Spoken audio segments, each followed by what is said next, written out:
I'm Randy Schrader. Let's discuss what gets me here, and then let's discuss what might get you here. In 1990, I became a distributor in this remarkable industry, network marketing. In this discussion, we'll be describing the evolution of this industry from way before I got involved up until this day. We'll also discuss what specifically it is might cause you to get involved in the industry, but my own evolution here is a part of this discussion. In February of 1990, I became a distributor in the industry, and I stayed one clear up until August of 2009. In August of 2008, I was so lucky to get involved with a company called Monavie. And the next 12 months, the next 52 weeks were the most productive, the most enjoyable, the most remarkable of a career. A career which produced in excess of $25 million in earnings. A career that resulted in me and my family having a life experience that I could never have guessed would be possible. But then, at the end of 2009, or towards the end of 2009, my friend Dallin Larson asked me if I would contemplate an evolution of my own. He said, "Randy, would you be willing to give up your distributorship so that all international distributors in Monavie could benefit from your life experience?" And while it wasn't an easy decision, I made the decision that I would do so, and I'm hoping so much that decision winds up accruing to your benefit specifically. So who am I? I am Randy Schrader. What is my official role and capacity? I am the International Distributor Ambassador of Monavie. What does that mean? It means that I'm in direct partnership with you if you're involved with this great company, or I will be in direct partnership with you if you make a decision to become involved. That's what gets me here. What gets you here?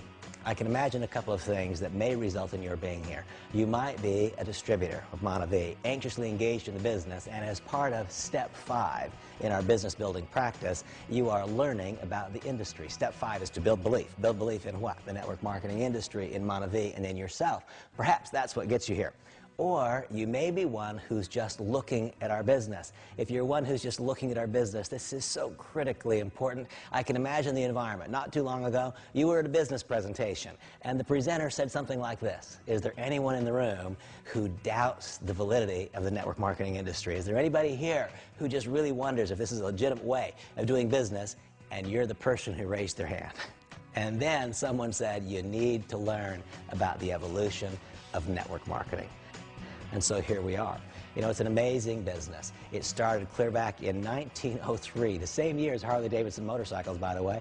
And when it began, it was a company called Watkins. Watkins Products, Watkins Vanilla, Cinnamon, and Spices. Some of you who are my age or older, if there are any such people, some of you who are my age or older, you probably recall on your mom's kitchen counter, or maybe on your grandmother's, maybe still today, Watkins Vanilla, Cinnamon, and Spices. That was the first company ever that made it possible for individual entrepreneurs to buy a product at wholesale and sell it at retail, direct selling, but then to take one more step, to not just buy it wholesale and sell it at retail, but to extend that opportunity to others, to be able to recruit and enroll other people. It's been going on since 1903. Between 1903 and 1942, not that much exciting happened in the industry. A group of direct selling companies came along. There was no technology to speak of that could be applied to the industry. There were no large incomes being generated, but the industry was born in 1903. By 1909, one of the evidences of ongoing fact occurred, that being the first copy of a company. W.T. Raleigh, without question, was the copy of a company. A copy of what company? Of Watkins Corporation. As we study and discuss our industry, we'll see that part of the continuing evolution has been a company copying another's idea and trying to improve upon that idea, sometimes succeeding in that attempt and sometimes not succeeding in that attempt. By the way, an interesting inclusion in this thought, at least interesting for me, as my own introduction to the industry. The very first direct selling and then network marketing company ever was Watkins Corporation. In 1982, I sold a business that I owned to Watkins, and I wound up being inside, not a distributor, but I wound up being inside on the management team of that company. And what an amazing experience it was for me to observe a network marketing company that had been around literally for decades, for generations. I met people whose fathers and grandfathers had become involved. They were continuing to earn significant incomes, ongoing, recurring income. That is the hallmark of a properly constructed network marketing company. At any rate, it all began in 1903. The next real significant occurrence was clear up in 1942. In 1942, a company was born that was called California Vitamins. California Vitamins was significant to the continued evolution of our industry for a variety of reasons. In California Vitamins, one could not only buy products from the company and sell them to others, you could recruit other people to do so to a degree on your behalf and get paid on 2 generations of depth. It was the first multi-level marketing company. It's an interesting industry, this network marketing or multi-level marketing. It's an industry that has created wealth for so many. It's an industry, however, that has this curious feature. This industry of network marketing has an ability to provoke feelings of insecurity among even the most secure people. If I ask a doctor what he does for a living, with pride he says, I am a doctor. Why? Because it feels good to be one. Society has decided in advance what it means to be a doctor. If I meet someone who's an attorney, they tell me, I am an attorney, and they say so with pride. I'm not sure why about that one. I joke, my son's an attorney, but society's decided that that's a good thing. It means a lot to be an attorney. When a person says, I'm engaged in the network marketing industry, quite often they say so with a level of insecurity. A curious industry, an ability to provoke feelings of insecurity among even the most secure. I hope that you are one of those people who can, with me, look anyone in the eye, candidate, new organization member, family member, and say the fundamental principles which govern network marketing are superior to those which govern conventional business. I'm hoping that this evolution of network marketing helps get you started across that bridge. Well, it all started in 1903 with Watkins Products. Watkins Products paved the way for a company called California Vitamins. In 1949, California Vitamins changed its name to Nutrilite, and there were 2 people of significance who joined the business that year. Those people were Rich DeVos and Jay Van Andel, and they became significantly successful Nutrilite distributors. In 1959, they chose to leave Nutrilite and start their own company. The company they started was called the Amway Corporation. Amway truly began an acceleration of this evolution of network marketing. Amway was the first company to pay 3 generations deep instead of just 2. Nutrilite was the first multi-level marketing company. They paid 2 generations deep. Previously, it was called California Vitamins. Now comes the Amway Corporation. They paid 3 generations deep. Well, in 1959, Amway was born. And between 1959 and 1972, that company enjoyed literally unrestricted growth. By 1972, the Amway Corporation was doing $600 million in annual sales. Contemplate that, $600 million in 1972 from zero, from nothing, from a spark in the eye of Rich DeVos and Jay Van Andel in 1959. Unrestricted growth. $600 million is a lot of volume. That's a lot of business, a lot of wealth being created, a lot of money being earned for both owners and for distributors. And you know, whenever great success occurs, we can be assured that imitators will come along. Between 1972 and 1975, there was a massive proliferation of companies that entered the industry trying to mimic and mirror Amway's success. Some were legitimate, many were not, some were fraudulent. This huge proliferation of companies caused an overall industry review by the United States government in the form of the Federal Trade Commission, and Amway really bore the brunt of that investigation. They were the industry giant, they were the big one, they bore the brunt of the investigation. In 1975, the FTC actually filed a lawsuit against Amway, claimed that it was a pyramid, and tried to cause the company to cease operations. Now, there's a critically important lesson, because between 1975 and 1979, that litigation continued. And most would have argued, most, I believe, of the outside observers believed in 1975, when the United States government claimed that Amway was a pyramid, when that statement was made, I think most believed the company would fail, that it would go out of business. It didn't happen. In fact, the company stayed about the same size. It didn't keep growing, but it didn't drop precipitously. How in the world could that be? How could that happen? Here was proven the value of a consuming base, of a product that matters to people. All of those people, they said, wow, Mike Wallace on 60 Minutes said that it's a pyramid. I don't know if that's true or if it's false, but what I do know is that I'm enjoying the product. What I do know is that SA8 does what it's supposed to do. What I do know is the company keeps sending my check, and it arrives every month, and it clears the bank. So I'm not sure if what the government says is right or if it's wrong, but I'm just going to keep right on using the product. Here was one of the key lessons. if the whole consumption pattern, if the whole business model is based upon the consumption of a physical, tangible, consumable product that matters to people, then in the event that there's some external event which stops recruiting productivity, the business model will survive. It will be based upon the consumption of a product.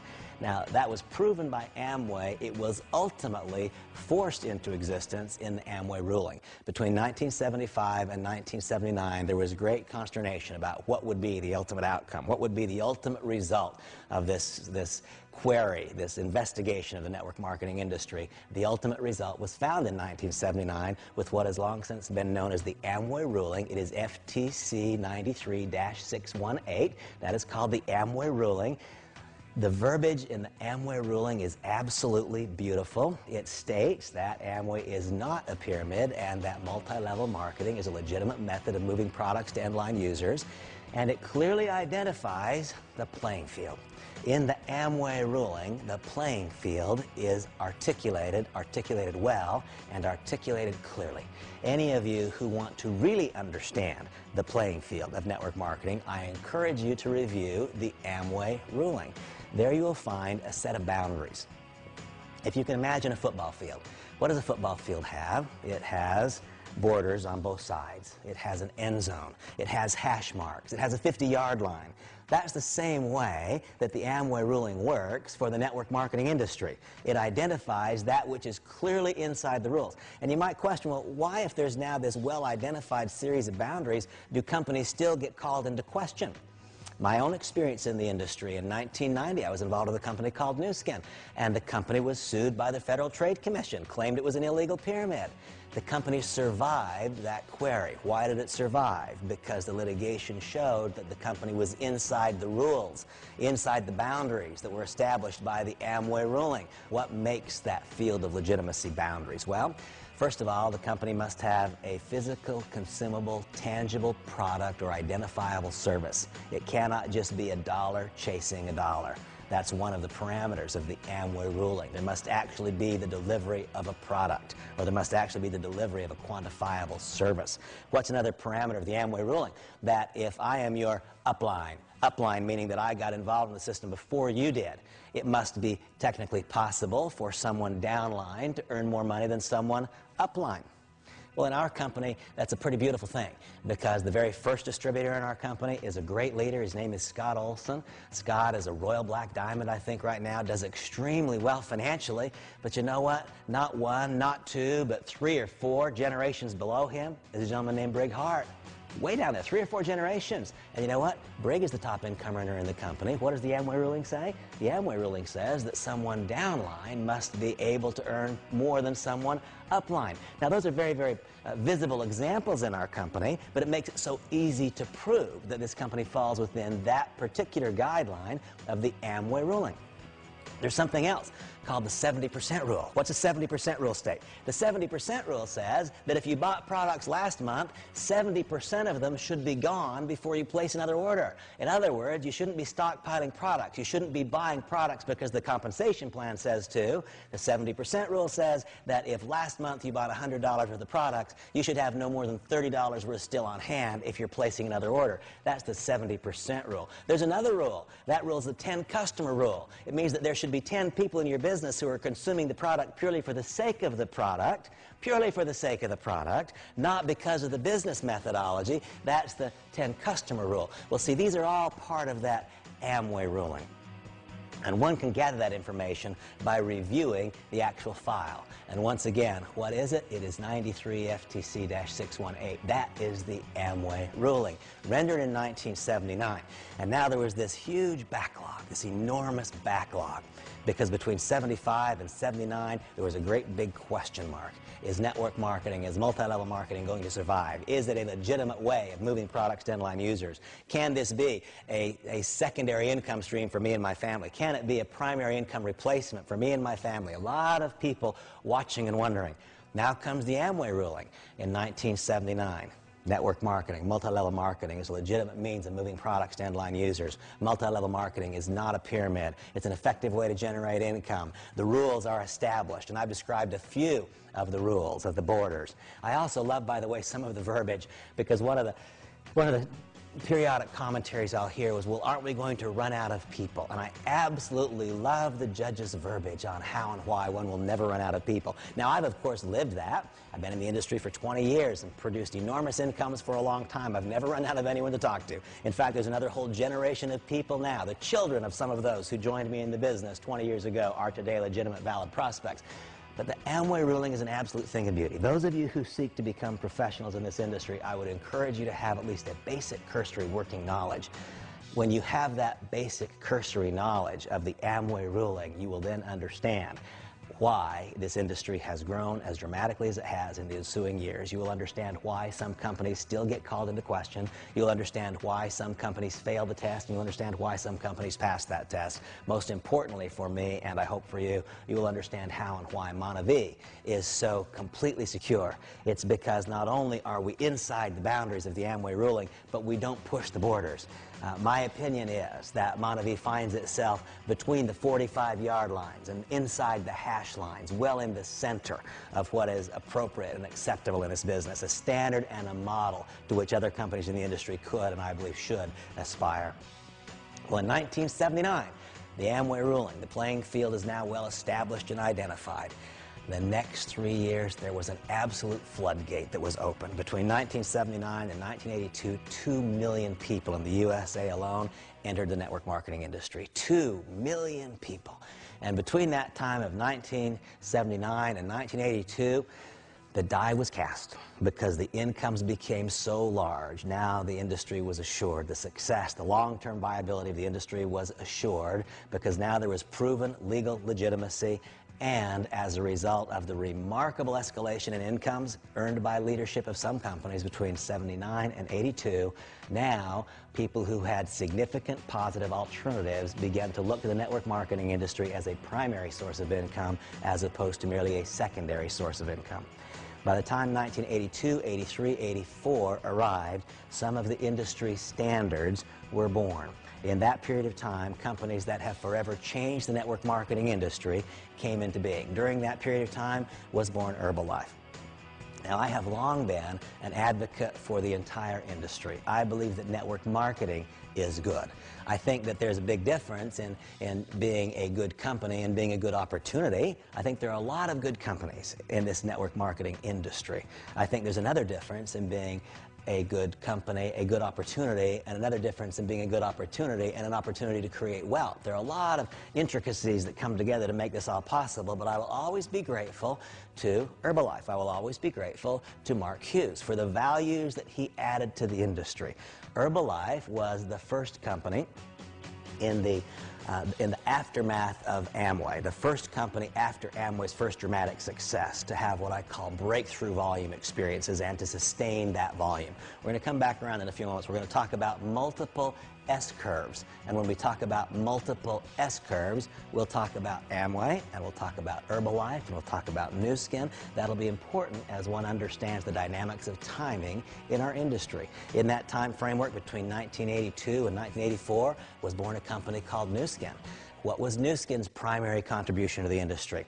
Nu Skin was, in my view, critically important because Nu Skin was the first company to truly recognize that leadership in this industry is scarce. In fact, let me just say that leadership is scarce, period.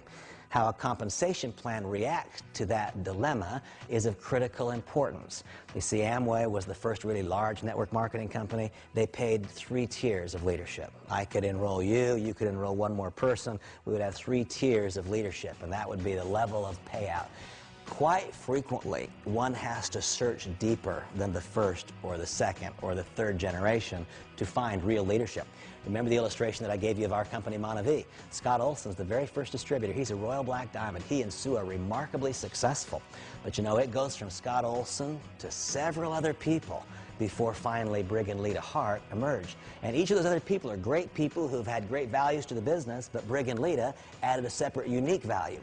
You see, if the compensation plan had only paid 2 generations deep, if it had only paid 3 generations deep, who knows if Brigham Lita would ever have been found? Who knows if that leadership would have searched deep enough to arrive at them? What's the primary value, or at least one of the significant primary values that Nu Skin added to the equation? They were the first compensation plan to pay in 6 levels of depth. And in paying in 6 levels of depth, what were they really saying? They were really saying, we understand leadership is scarce, and we'll understand you're going to have to work pretty deep in the organization in order to find that quality of leadership that will hold things together. What's another tremendous value that Nu Skin added? Nu Skin became a publicly traded company. And not just a publicly traded company, but Nu Skin became a publicly traded company traded on the New York Stock Exchange that has been followed by some of the largest and finest firms on Wall Street. That changed our business. When people were critical or cautionary of the industry, it helped advance my career. When I could say, well, let's find out what Merrill Lynch thinks. Let's just see what Merrill Lynch thinks, because we can review their comments about the network marketing industry as we study Nu Skin. Let's just find out what Goldman Sachs thinks. Let's find out what the various financial firms on Wall Street think. You see, the decision of Wall Street to embrace the network marketing industry, we as an industry owe that in some measure to Nu Skin. They were the first, one of the very first companies at least, to gain the widespread buy-in of Wall Street. When Wall Street said yes, then it started to look silly for us individuals to say no, didn't it? I mean, if Merrill Lynch says yes, who are you to say no? When I meet a person and say, well, Randy, I don't know about the network marketing industry, I say, well, Merrill Lynch does. They like it. They underwrite companies in the industry. They follow companies. They make positive stock recommendations for companies in the industry. Specifically, here's one, Nu Skin. At times in its existence, Herbalife has likewise been a publicly traded company. That further accelerated, I believe, this evolution of network marketing. Well, there are more things that we've learned. Remember I said a few moments ago that we would talk about these multiple S-curves. What do I mean by that? Well, imagine an X and a Y-axis. Imagine an X and a Y-axis. All companies start on the bottom left-hand corner of the graph. Sadly, most companies finish on the bottom left-hand corner. They don't get off the ground floor. But here's the way that it goes. If a company's product or service or opportunity ever stops being obscure and starts to become popularized, there will then follow a period of profound and dramatic growth.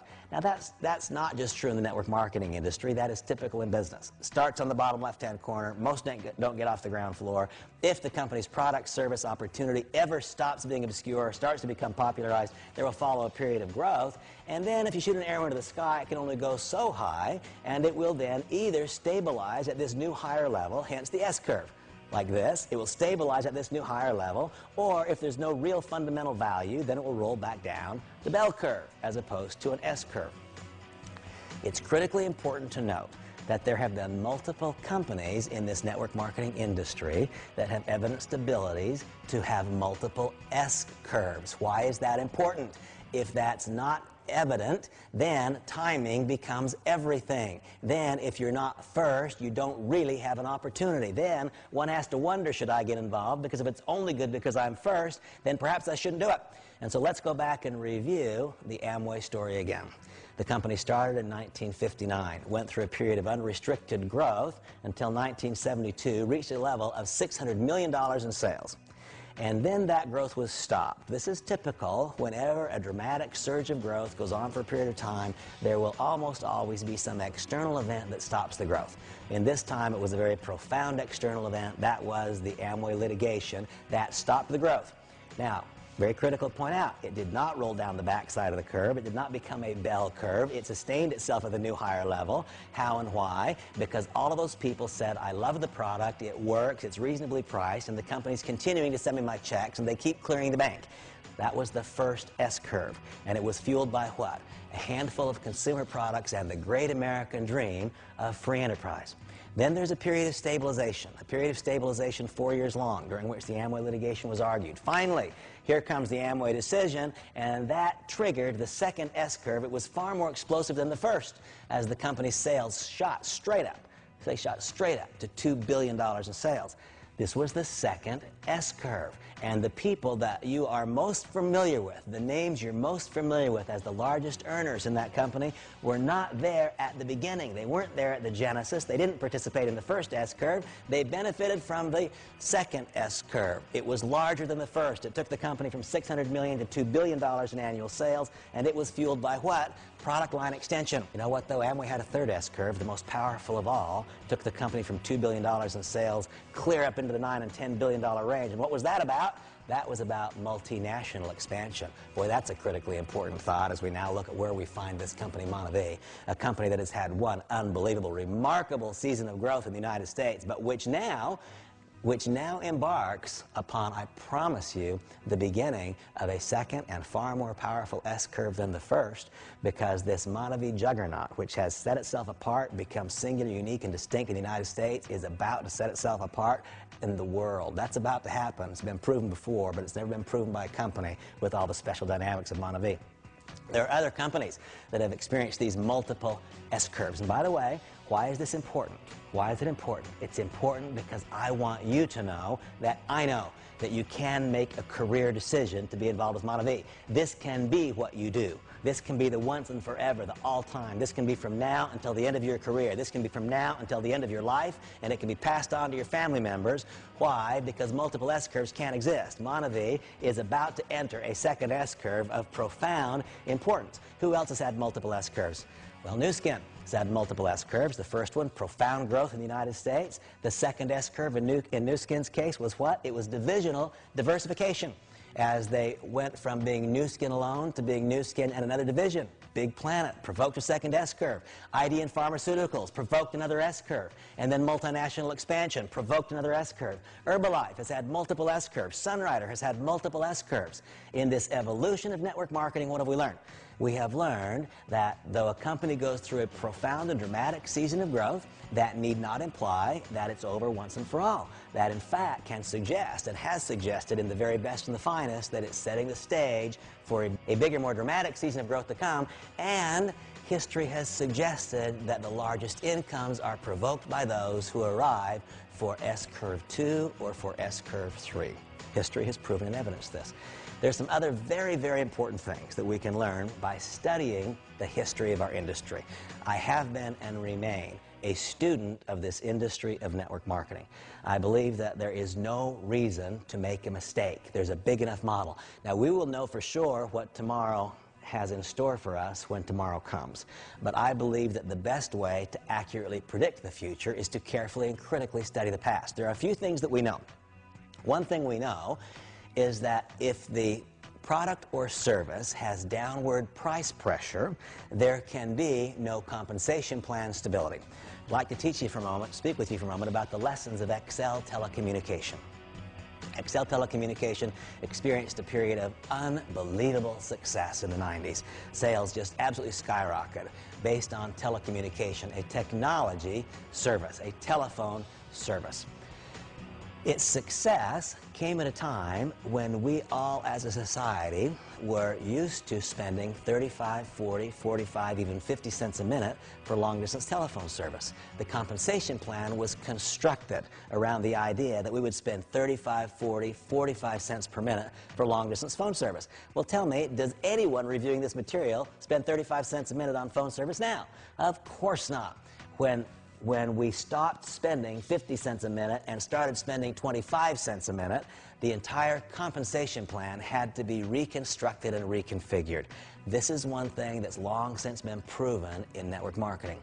Instability in the compensation plan creates insecurity among the distributor force. Insecurity among the distributor force guarantees an absolute lack or stop, a cessation of productivity. And so what were the lessons? Let's learn the lessons of the past. XL Telecommunication went through a period of unbelievable, stunning, dramatic growth. It was exciting. It was fun to watch, and for those who were in it, it was fun to be part of it. But then, long-distance phone service prices began to spiral downward. And when those prices went down, the compensation plan had to be reconstructed.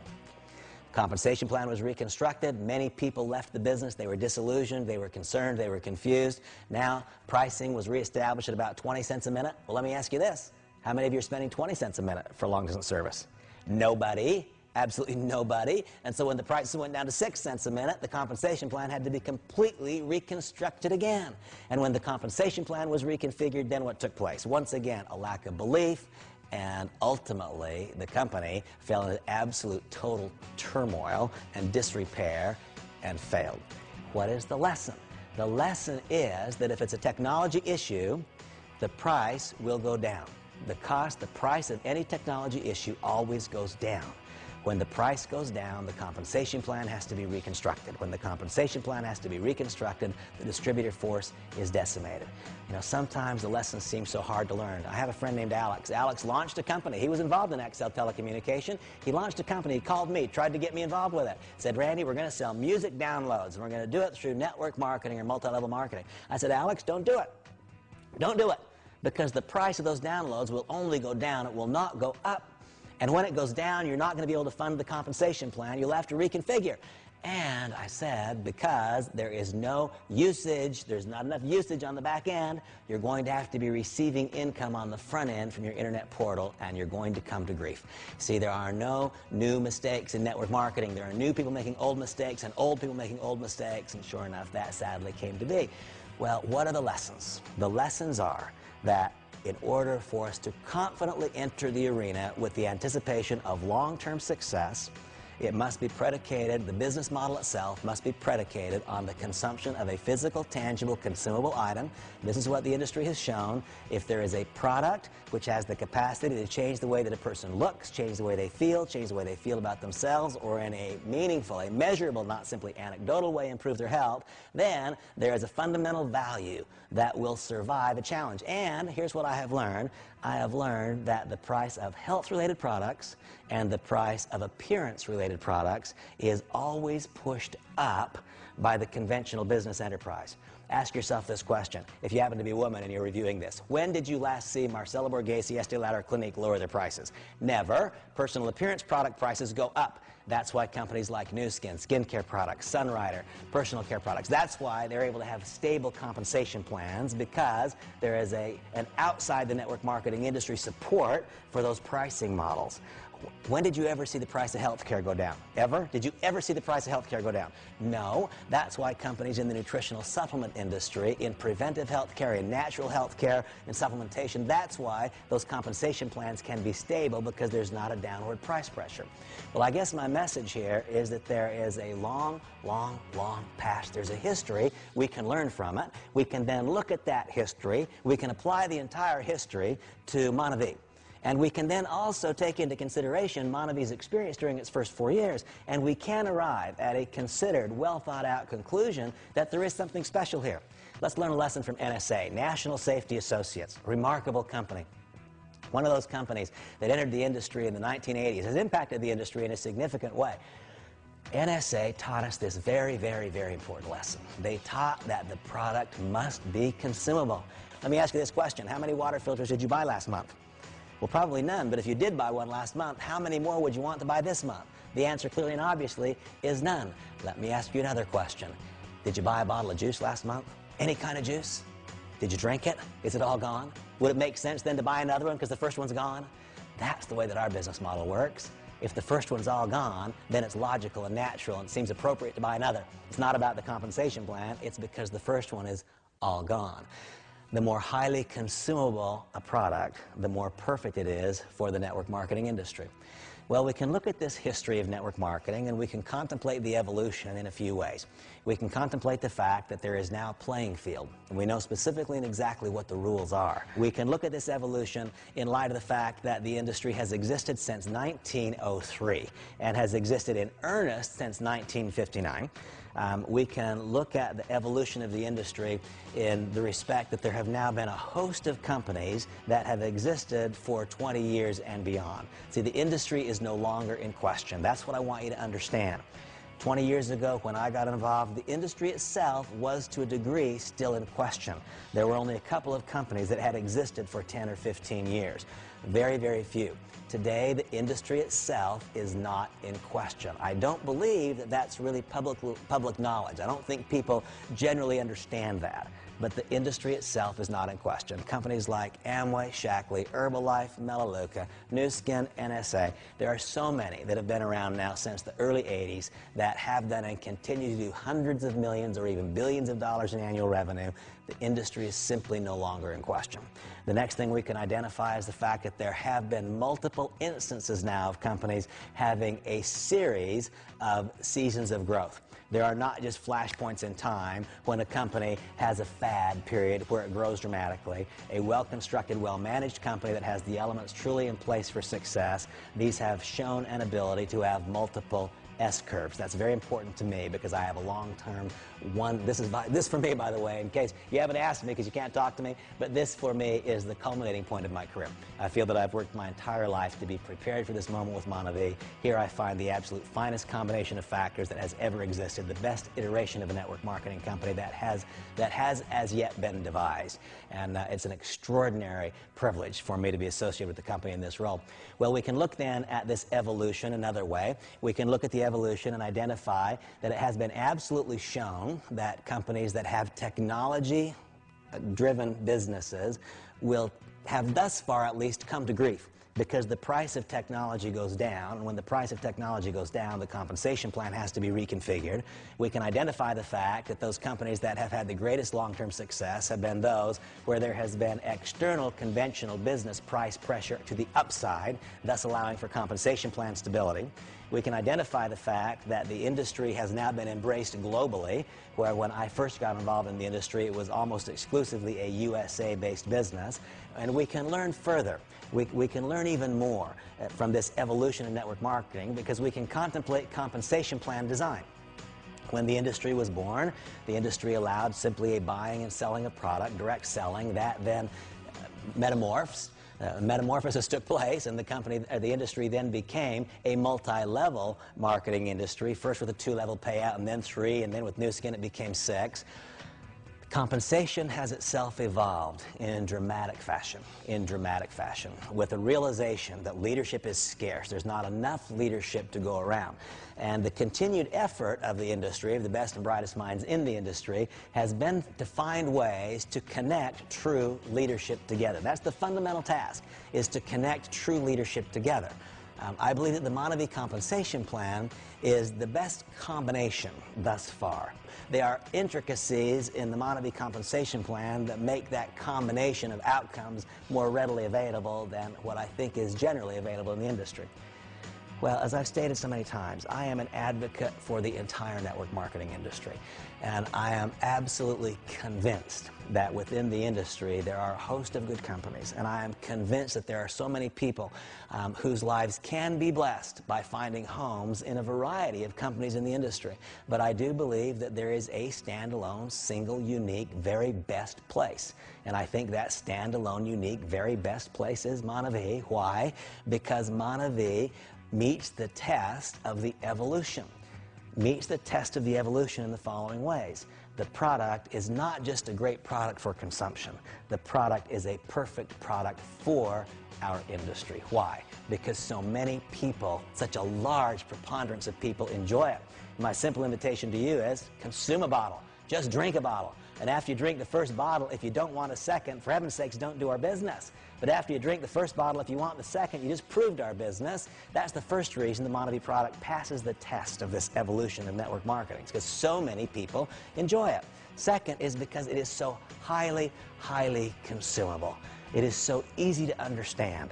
I don't have to teach anybody how to drink juice. Everyone seems to understand it. The evolution of the industry has further shown that the more complicated the product, the less likelihood there is of success. If one needs to explain all the reasons that the product is great, you know what? It's a hard business. If one needs to convince one to consume it because the consuming experience itself is not positive, it's a very hard business. But if when you have your first glass of juice, you want the second, boy, that went a long ways.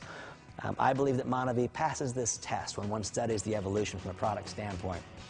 And in fact, my belief of that is evidenced by the success that has already occurred. You know, what has already happened shows that. It's not, it takes no brilliance to see that Monavie has passed that test from a product standpoint. The second place where Monavie measures up well against this evolution of the industry is in management. Trying to marry true entrepreneurship with professional management is extraordinarily difficult. And I will tell you that Dallin Larson, Randy Larson, and Henry Marsh have done an absolutely brilliant job in the assembly of this group of professionals who operate and manage Monavie domestically and globally. They have done an absolutely beautiful job of marrying entrepreneurship and professionalism. If one looks at the history of this industry, one can identify with clarity the fact that that Montevideo now finds itself poised to begin a second explosive S-curve. I believe that there is an air of inevitability about Montevideo. What the company has done domestically has caused people literally all over the world to say, what about Montevideo? What about Montevideo? What about Montevideo? Literally all over the world, people are clamoring for this company. As we speak, literally today as we speak, as the industry has gone through an evolution, Montevideo is going through an evolution. It will become a stunningly successful multinational network marketing company. The only component that is yet missing is local leadership. Therein lies your opportunity and mine to find, to create, to become that leadership. I believe that the Montevideo compensation plan fully harvests the value of all of the knowledge that has been gained over the last 50-plus years in this industry. I believe it fully harvests the value, takes full use, takes the full measure of currently available technology, and more correctly provokes activity and behavior and distributes income than that which is available elsewhere. I guess you can see where I stand. I believe that the industry of network marketing is absolutely a thing of beauty, and I believe that your life can be blessed by being in it.